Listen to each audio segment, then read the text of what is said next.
이번에는 캠프 모델을 조금 더 개선시켜 볼 건데 아래쪽으로 내려가서 여기부터 볼게요.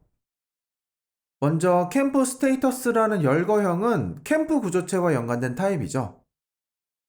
이렇게 같은 레벨에서 선언해도 되는데 보통 연관된 타입은 포함 관계에 맞게 중첩하는 게 좋아요. 지금은 캠프 구조체 안에서 캠프 스테이터스 열거형을 사용하니까 캠프 구조체 안으로 넣으면 되는 거죠. 여기를 잘라내서 올라가서 스테이터스 속성 위에 붙여넣기 할게요. 이렇게 다른 타입 안에 포함된 타입을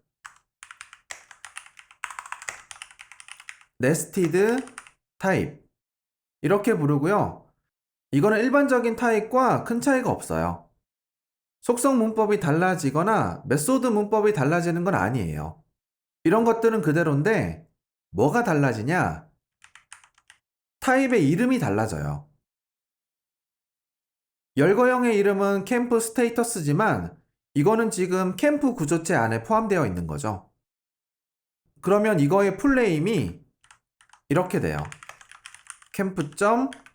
캠프 스테이터스. 그래서 FM으로 한다면 여기에서 스테이터스를 선언할 때 그냥 캠프 스테이터스가 아니라 이렇게 캠프 스테이터스라고 써야 돼요. 그런데 이게 캠프 타입 안에 있는 거니까 안에서는 앞에 있는 캠프를 생략하고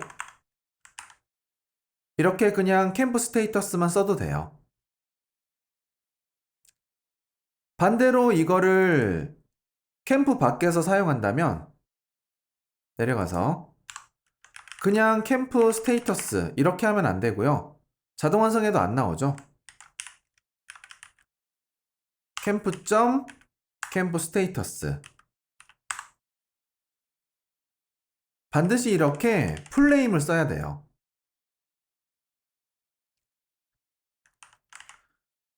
그 다음 이름을 조금 더 자세히 볼게요. 풀네임이 캠프 스테이터스 여기에서 캠프라는 단어가 중복이죠.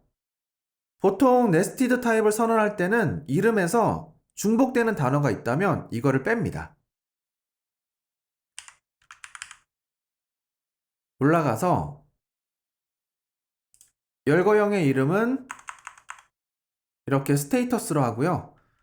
그러면 속성에서도 이름을 바꿔야겠죠.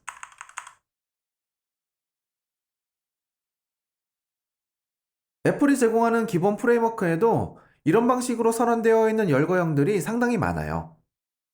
이 중에서는 우리가 앞에서 이미 사용했던 것도 있는데 다시 브라우저로 가서 UI 얼러트 컨트롤러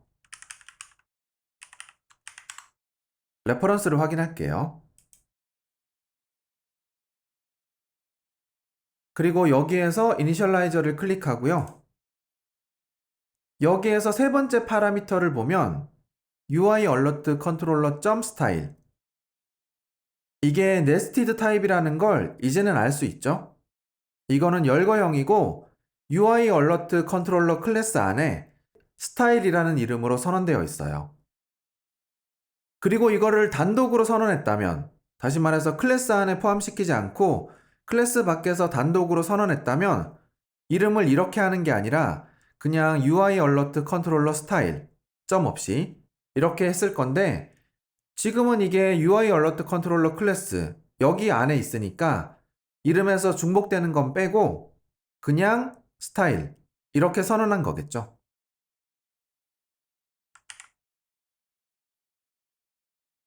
이번에는 스테이터스 스트링 여기로 가서 여기에 있는 코드를 개선시켜 볼게요. 지금은 스위치로 개별 케이스를 매칭시킨 다음에 이렇게 문자열을 리턴하고 있는데 여기에 있는 코드를 한 줄로 바꿔볼게요. 근데 이거를 하려면 로밸류라고 하는 새로운 문법을 공부해야 돼요. 아래쪽으로 내려가서 문법을 잠깐 공부한 다음에 다시 올라올게요. 일단 열거형을 하나 선언하고요. enum alignment.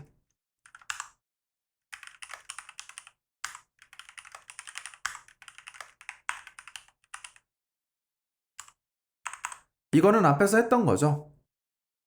그리고 여기에 있는 케이스는 모두 독립적인 값이죠. 그래서 코드에서는 마치 상수처럼 사용할 수 있어요. enumeration 케이스는 그 자체로 독립적인 값인데 내부에 또 다른 값을 저장할 수 있어요. 이거를 low value라고 하고요. low value 이렇게 부르고 우리말로는 원시값 이렇게 번역하고 있어요. 원시값.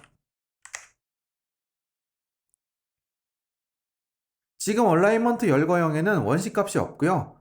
원시값은 필수가 아니어서 원시값을 지정하지 않는다고 해서 에러가 발생하는 건 아니에요. 케이스와 연관된 또 다른 값을 함께 저장해야 한다면 그때 사용하는 거예요. 우리가 직접 만든 열거형에서 원시값을 저장하는 경우는 많이 없는데 우리가 앞으로 사용할 프레임워크에서는 원시값을 가진 열거형이 상당히 많아요.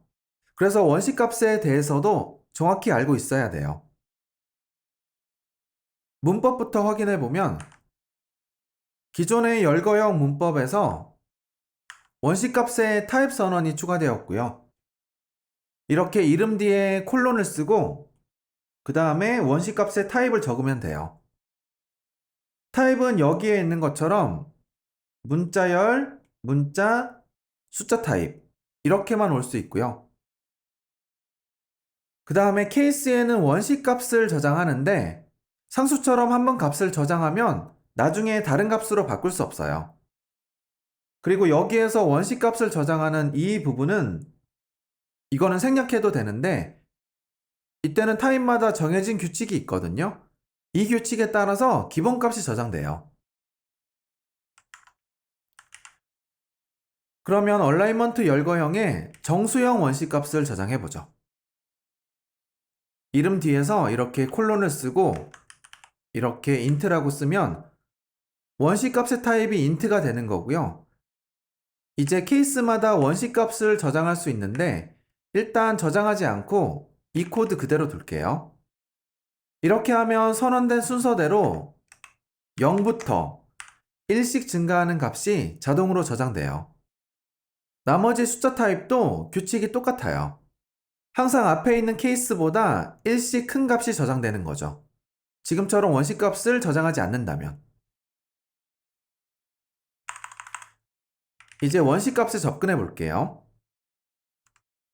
지금처럼 원시값을 가지고 있으면 원시값을 리턴하는 새로운 속성이 하나 추가되고요. 이렇게 케이스 이름 다음에 점을 찍고 자동 완성을 보면 low value라는 속성이 있죠.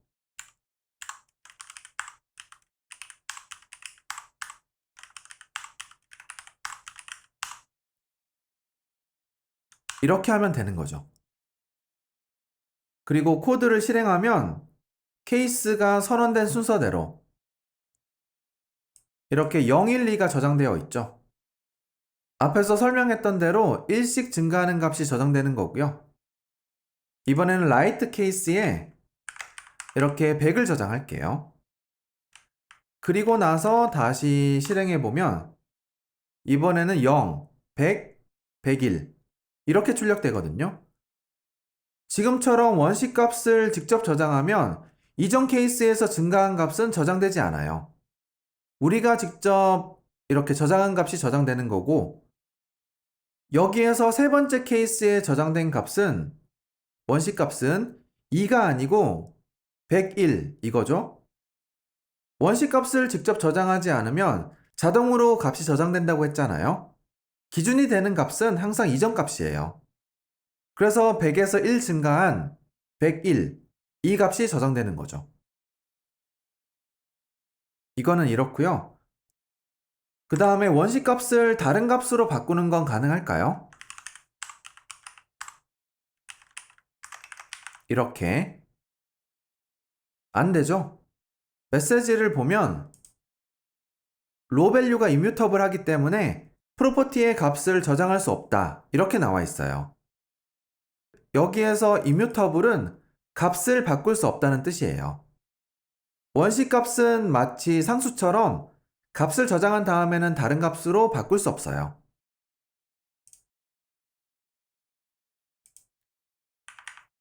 이거는 안 되고요.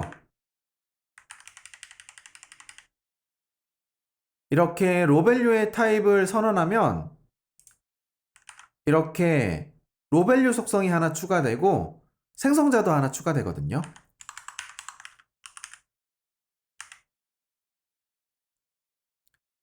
이렇게 로밸류를 파라미터로 받는 게 하나 추가되고요. 지금처럼 0을 전달하면 같은 로밸류를 가진 인스턴스가 만들어져요.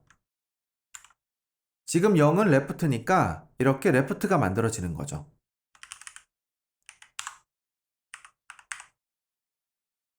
근데 로밸류 중에서 200은 이거는 없는 값이잖아요. 이런 경우에는 그냥 이렇게 nil을 리턴하고 끝나요. 동작 방식을 보면 우리가 이전에 공부했던 타입 컨버전이랑 비슷하죠. 성공하면 인스턴스를 리턴하고 실패하면 nil을 리턴하고.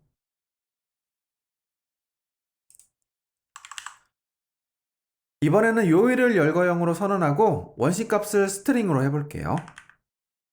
자, 요일은 7개로 한정되어 있죠. 이렇게 한정된 값을 타입으로 만들 때는 열거형이 가장 좋아요. 이름은 weekday, 로밸류의 타입은 스트링.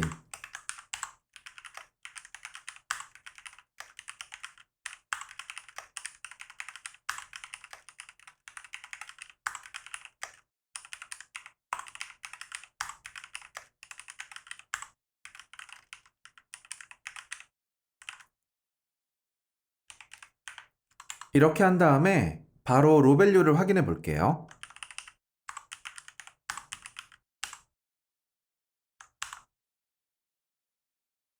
이렇게 리턴 되는데 케이스 이름이랑 똑같은 문자열이 저장되어 있죠.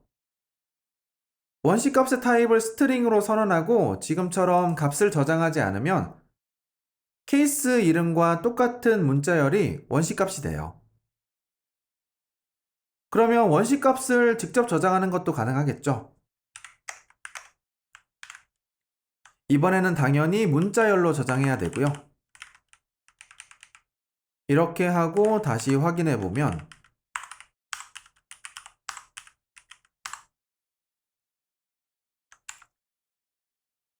이렇게 우리가 직접 저장한 원시 값이 이렇게 출력돼요.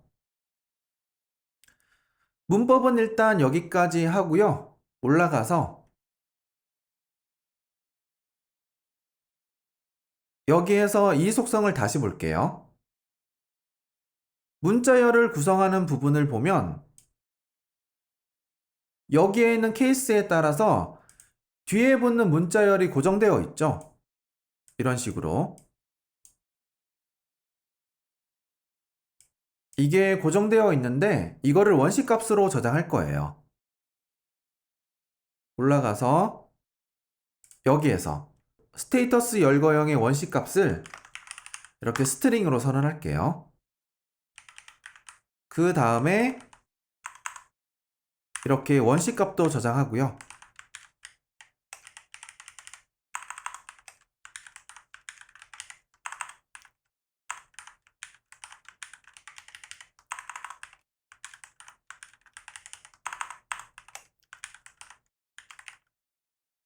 이렇게 하면 되겠죠?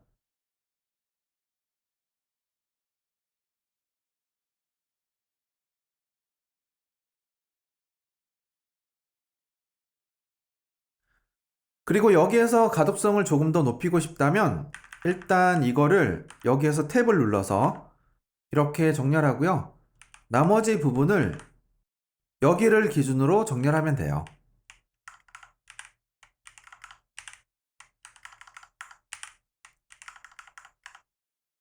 이렇게. 이제 열거형이 로밸류를 가지고 있으니까 여기에서 이제 스위치로 분기할 필요가 없고요.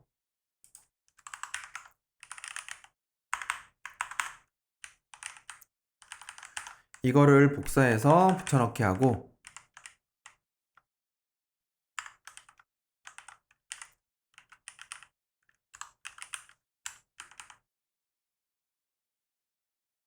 이렇게 로밸류만 연결해주면 끝납니다. 한 줄로 끝났죠? 그래서 이제 이거는 필요 없어요. 결과는 완전히 똑같습니다. 여기까지 하면 이제 캠프카드에서 필요한 모델은 충분히 구현한 것 같고요. 이번 강의는 여기에서 마무리할게요.